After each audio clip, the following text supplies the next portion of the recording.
Magari haya yanadhihirisha zaidi kwamba kliniki ya moyo na mapafu Ifakara inaweza kuingia mahali popote bila kujali mazingira. Licha ya changamoto mbalimbali ambazo tunakutana nazo, lengo ni kuhakikisha jamii inapata huduma ya uchunguzi wa magonjwa yasiyo ya kuambukiza.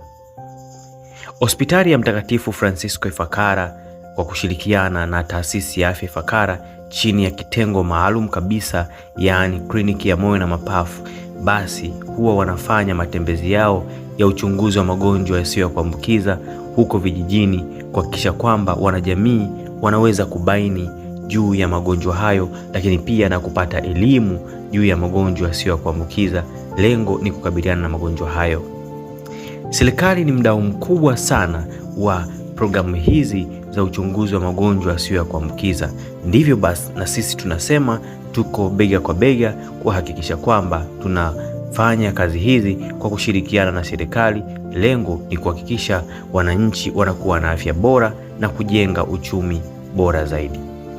Ufahamu kwamba miongoni mwa changamoto zaidi ambazo zinasumbua wanajamii ni pamoja na magonjwa yasiyo ya kuambukiza, na kwa bahati mbaya ni jambo ambalo limekuwa halipo zaidi kwenye masikio ya watu, kwa maana watu hawana elimu zaidi juu ya magonjwa yasiyo ya kuambukiza.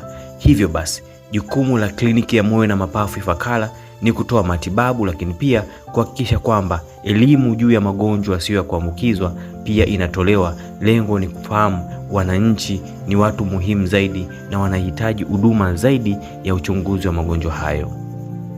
Watu wengi zaidi wamekuwa wakipoteza uhai kutokana na changamoto ya magonjwa yasiyo ya kuambukiza, na bahati mbaya zaidi kwa kuto kujua, kama ilivyo kwenye Biblia wasemavyo, watu wangu wanaangamia kwa kukosa maarifa. Na sisi wa Tanzania tunaangamia kwa kukosa kufahamu kwamba magonjwa yasiyo ya kuambukiza ni miongoni mwa magonjwa hatari zaidi yanayoweza kutuletea madhara katika maisha yetu ya kawaida, lakini pia na kwa uchumi. Niseme shukrani kwa kliniki ya moyo na mapafu Ifakara, lakini pia hospitali ya Mtakatifu Francisco Ifakara. Asante sana.